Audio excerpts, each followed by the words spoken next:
Good morning बच्चों। आज हम फिजिक्स चैप्टर सेकेंड मानव नेत्र तथा रंग बिरंगा संसार का पार्ट 2 का अध्ययन करेंगे। इसमें हम पढ़ेंगे प्रिज्म। तो प्रिज्म क्या है, ठीक देखते हैं।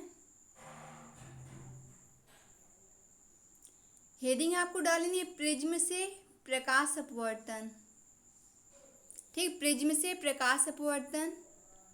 तो क्या इसमें हमें करना है, प्रिज्म के ठीक 2 त्रिभुजाकार आधार तथा 3 आयताकार पार्श्व पृष्ठ होते हैं।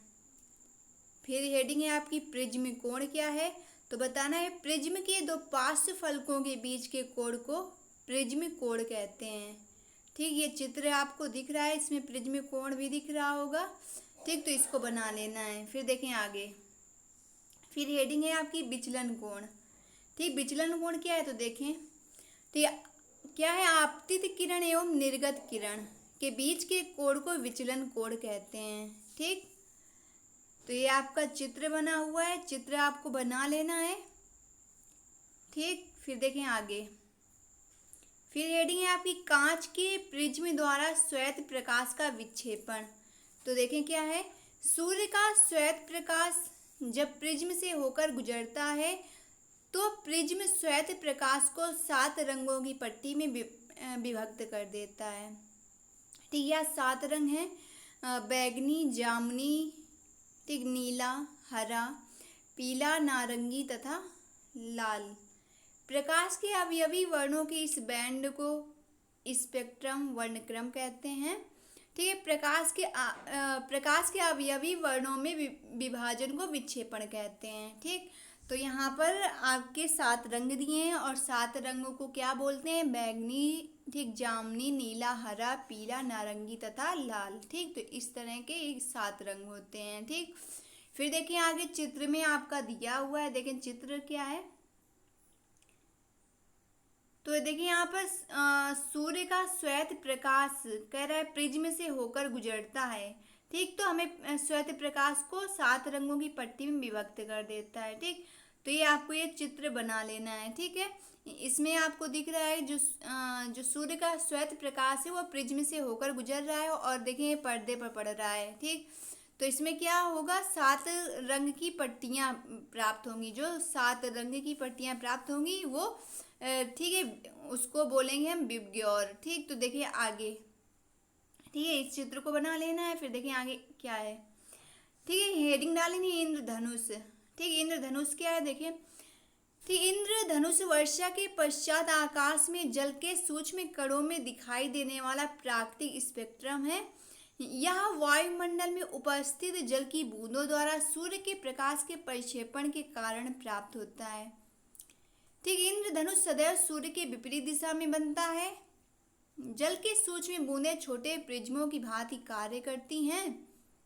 सूर्य के आपतित प्रकाश की ये बूंदें ठीक अपवर्तित तथा विक्षेपित करती हैं। ठीक, तत्पश्चात क्या होता है कि इसे आंतरिक परावर्तित करती हैं। ठीक, ठीक, अंततः जल की बूंद से बाहर निकलते समय प्रकाश को पुनः अपवर्तित करती हैं। प्रकाश के परिक्षेपण तथा आंतरिक परावर्तन के कारण विभिन्न वर्ण प्रेक्षक के नेत्रों तक पहुंचते हैं। ठीक, तो ये आपको कर लेना है।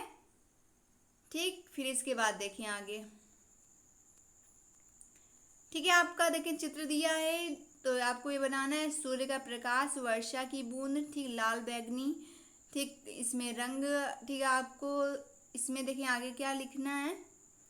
ठीक, विबग्योर आपको वर्णों के क्रम याद रखने में सहायता करेगा। ठीक है, फिर आगे क्या है, किसी प्रिज्म से गुजरने के पश्चात प्रकाश के विभिन्न वर्ण आपतित किरण के सापेक्ष अलग अलग कोणों पर झुकते हैं।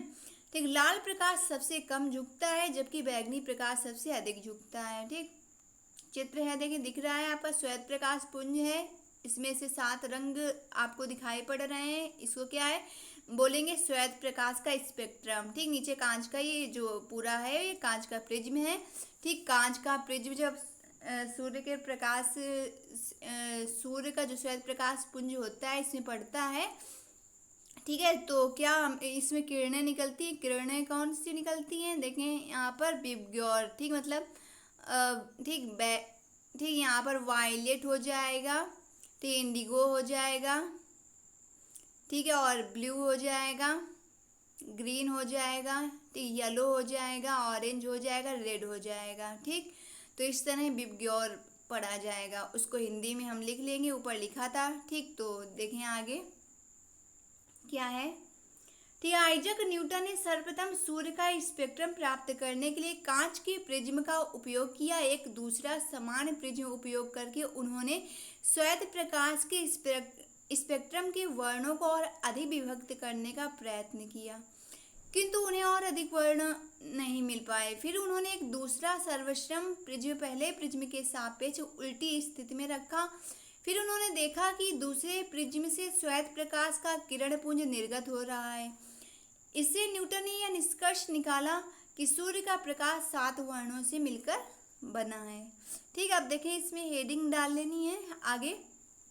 ठीक है, अग्रिम सूर्योदय तथा विलंबित सूर्यास्त। तो देखिए इसके अंदर क्या करना है। ठीक, लिखना है वायुमंडलीय अपवर्तन के कारण सूर्य हमें वास्तविक सूर्योदय से लगभग 2 मिनट पूर्व दिखाई देने लगता है तथा वास्तविक सूर्यास्त के लगभग 2 मिनट पश्चात तक दिखाई देता रहता है। ठीक, तो ये किसका कारण है? वायुमंडलीय अपवर्तन का कारण है। ठीक, इस अब देखिए आगे अगली हेडिंग है तारों की आभासी स्थिति। तो इसमें हमें क्या लिखना है। पृथ्वी के वायुमंडल में प्रवेश करने के पश्चात पृथ्वी के पृष्ठ पर पहुंचने तक तारे का प्रकाश निरंतर अपवर्तित होता जाता है। तो वायुमंडलीय अपवर्तन उसी माध्यम में होता है जिसका क्रमिक परिवर्ती अपवर्तनांक हो, क्योंकि अब वायुमंडल तारे के प्रकाश को अभिलंब की ओर झुका रहता है, अतः क्षितिज के निकट देखने पर कोई तारा अपनी वास्तविक स्थिति, ठीक है, अपनी वास्तविक स्थिति से कुछ ऊंचाई पर प्रतीत होता है। तो देखें आगे चित्र दिया है, प्रेक्षक है। ठीक, देखिए यहाँ पर क्या है, बढ़ता हुआ अपवर्तनांक। ठीक है, यहाँ पर एक क्या है, एक लड़का दिखाई पड़ रहा होगा। ये ऊपर की ओर क्या देख रहा है, किरण का मार्ग। ठीक है, और यहाँ पर उसको क्या दिखाई पड़ा है, तारा और तारे की आभासी ठीक स्थिति। ठीक, तो देखें आगे। ठीक, देखिए आगे हेडिंग अगली है। ठीक, वायुमंडलीय अपवर्तन। तो वायुमंडलीय अपवर्तन क्या है? वायुमंडलीय अस्थिरता के कारण प्रकाश का अपवर्तन वायुमंडलीय अपवर्तन कहलाता है। ठीक, वायुमंडलीय अपवर्तन के प्रभाव क्या है? तारों का टिमटिमाना, फिर क्या है, अग्रिम सूर्योदय तथा विलंबित सूर्यास्त, फिर क्या है, तारों का वास्तविक स्थिति से कुछ ऊंचाई पर प्रतीत होना, फिर क्या है, गर्म वायु में से होकर देखने पर वस्तु की आभासी स्थिति का परिवर्तित होना। फिर देखें आगे क्या है, आग के तुरंत ऊपर की वायु अपने ऊपर की वायु को तुलना में अधिक गर्म हो जाती है। क्यों? क्या करें, आग के तुरंत ऊपर की वायु जो है ठीक अपने ऊपर की वायु की तुलना में अधिक गर्म हो जाती है। क्यों होता है? तो देखिए बताएंगे। गर्म वायु अपने ऊपर की ठंडी वायु की तुलना में कम सा घन होती है तथा इसका अपवर्तनांक ठंडी वायु की अपेक्षा थोड़ा कम होता है, क्योंकि अपवर्तक माध्यम की भौतिक अवस्थाएं स्थिर नहीं है। इसलिए गर्म वायु में से होकर देखने पर वस्तु की आभासी स्थिति परिवर्तित होती रहती है। ठीक, फिर देखिए आगे हेडिंग है तारों का टिमटिमाना।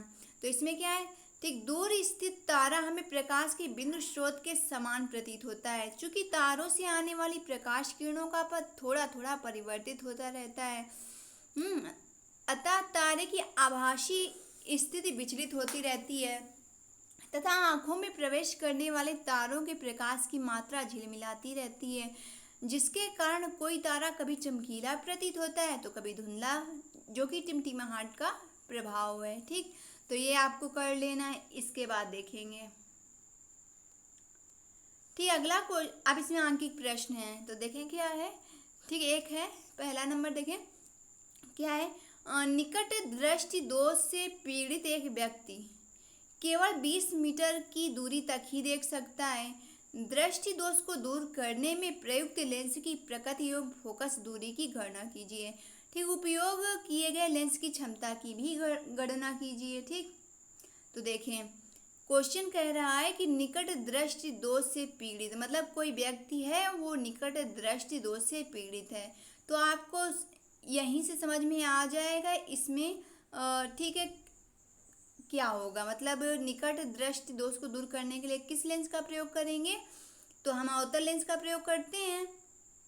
ठीक, तो अवतल लेंस की अगर ठीक अवतल लेंस होगा तो अवतल लेंस में वस्तु की दूरी किसकी होती है, माइनस की। ठीक, प्रतिबिंब की दूरी किसकी होती है, माइनस की, और फोकस दूरी किसकी होती है, माइनस की। ठीक, तो ये आपको पता है।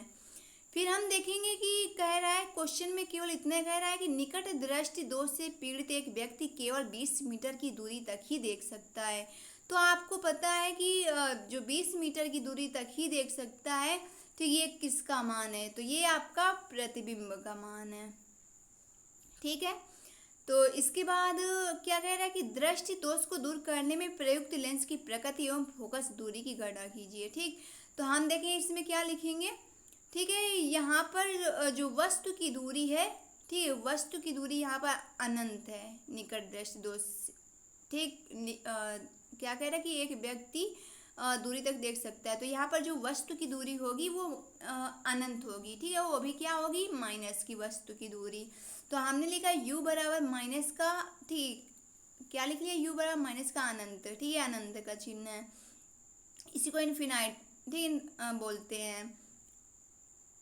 तो देखिए आगे क्या है, तो v का मान माइनस का 20, ठीक हो जाएगा, मीटर है तो मीटर कर लिया। इसके बाद हमें फोकस दूरी निकालनी, यब का मान निकालना, यब बराबर क्वेश्चन मार्क लिख लिया, सूत्र लगा दिया। अवतल लेंस का सूत्र पता है आपको, उत्तल और तल का दोनों का एक समान होता है। तो हमने लिखा लेंस सूत्र से, ठीक है, 1/, यब बराबर 1/v माइनस 1/u। ठीक, इसके बाद हमने मान रख लिया, तो 1/, यब बराबर 1/v का मान कितना, माइनस का 20, फिर माइनस का चिन्ह है वो लगा लिया, फिर 1/u का मान यहाँ पर क्या है, माइनस का, ठीक, अनंत है, रख लिया। इसके बाद इसको हल किया हमने, तो लिखा हमने 1/, यब बराबर, ठीक, 1/, जो ये माइनस है वो हो जाएगा माइनस 1/20। ठीक, और जो अनंत का माइनस है और जो बीच में माइनस लगा है, तो माइनस और माइनस क्या हो जाएंगे, प्लस हो जाएंगे। तो प्लस हमने लगा लिया, 1/, अनंत लिख लिया। इसके बाद देखिए क्या करना है, अनंत का किसी भी संख्या में भाग देने पर 0 आता है, ये आपको पता है। तो हमने लिखा 1/, यब बराबर माइनस का 1/20 हो गया। इसके बाद यब बराबर क्या हो जाएगा, माइनस का 20 मीटर, तिर्यक गुणा करके, ठीक हो गया। इसके बाद हमको यहाँ पर मिल गया फोकस दूरी माइनस की। ठीक, तो हमने बताया था कि अवतल लेंस में फोकस दूरी, ठीक है, प्रतिबिंब की दूरी और अवतल मतलब कि वस्तु की दूरी, ठीक है, क्या होती है, अवतल होती है। ठीक, अवतल लेंस होगा यहाँ पर। तो यहाँ पर पूछा गया था कि लेंस की प्रकृति कैसी है। ठीक, तो हमें बता देना है कि कैसी है, तो अवतल लेंस है। ठीक, फिर इसके बाद देखेंगे हम, इसके बाद इसमें हमको निकालना है कि अभी लेंस की क्षमता भी निकालनी है। तो लेंस की क्षमता का आपका सूत्र होता है P बराबर 1/f, वो भी ये मीटर में है सूत्र। अगर सेंटीमीटर में हमको निकालना होता तो हम लगाते P बराबर 100/f। ठीक, तो अभी हमें ये सूत्र हमारा मीटर में है, तो P बराबर 1/f मीटर है।